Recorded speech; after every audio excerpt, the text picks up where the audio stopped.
Well, a promising 2020 season came to a disappointing end. Have we seen the end of an era? It's time to talk Saints football with your host, the one and only Steve Wiley.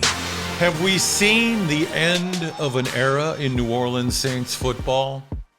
Welcome to Steve Wiley's Saints Minute. I believe we have. There's been no official announcement, but all the dynamics tell me that Drew Brees is calling it a day. And I can't say I blame him, The guy's 42 years old, second oldest starting quarterback in the NFL this year. The Saints went all in. They were looking for a Super Bowl run. They put together one hell of a football team, and it came to a disappointing end. That game against Tampa was just flat out ugly. There's no way to put it. And there really isn't a lot to say about this game. 4 turnovers, you ain't gonna win, okay? The story of this game is simply this. Tampa's secondary did a great job on the Saints receivers. They couldn't hold on to the ball. Cook had 2 turnovers, Drew threw 3 interceptions, and we fumbled the ball once. That's losing football. They ran the ball effectively, 100 and something yards, but the bottom line, a season where the Saints went all in, looking for a Super Bowl run one last time with Drew Brees, and it's come to a disappointing end.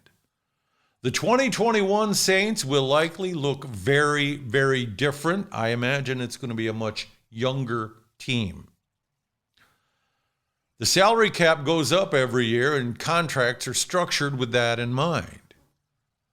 This year, it's going down, and it's going down by a big chunk.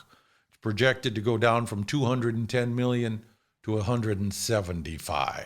That will put the Saints $100 million over the cap. And they got a bunch of free agents, some of them whom let them go anyway. But others, they'd like to keep, but I doubt we'll be able to. Safety Marcus Williams, he just finished the last year of his rookie contract. Would love to keep that guy, but I tell you, somebody is going to offer him a contract that the Saints won't be able to match. Trey Hendrickson, do what you can to hold on to him. Same thing with Quan Alexander. Jared Cook, see ya. Old and can't hold on to the ball. Sheldon Rankins, that's a quandary right there. He's a beast when he's on the field, but he's injury prone. I got a funny feeling they're going to cut him loose as well. Same story with Alex Anzalone. Injury prone and kind of slow. If they hold on to Quan Alexander, Anzalone's expendable. Jameis Winston will be a free agent. They signed him to a 1-year deal. I think they're going to re-sign him. He figures to be the starting quarterback of the future.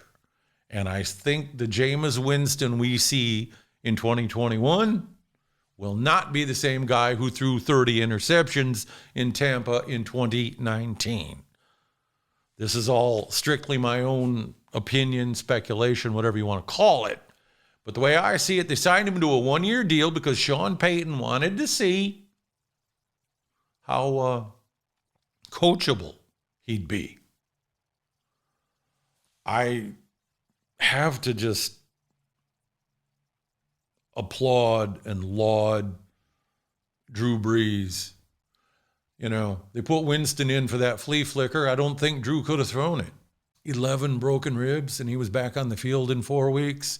There's no way you're going to convince me that he was totally healthy.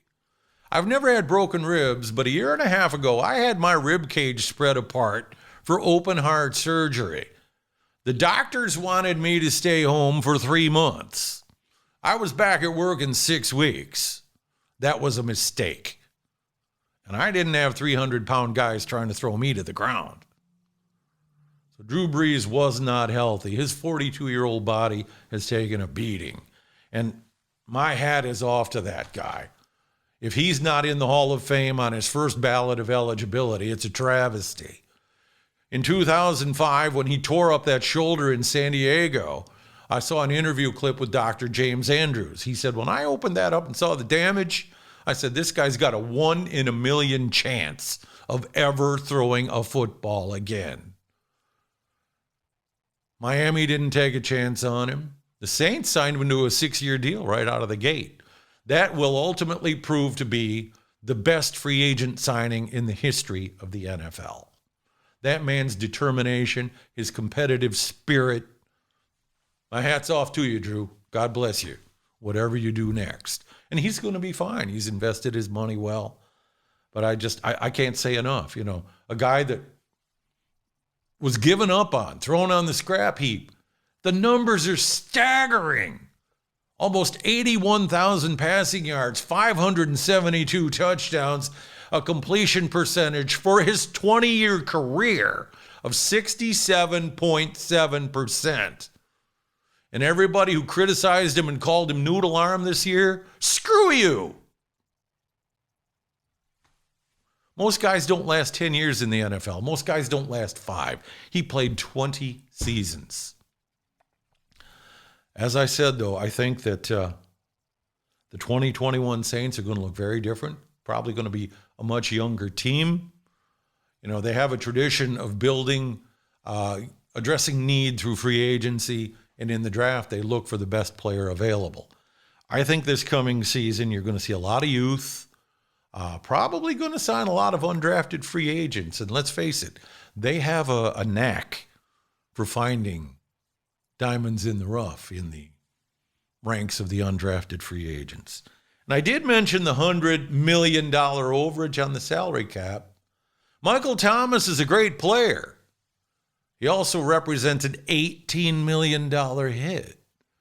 Do you dangle him as trade bait? You could probably get multiple picks for him, and then you could package them,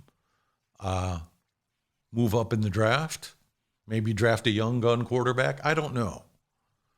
A lot of questions remain to be answered, and it's going to be an interesting offseason. God bless you.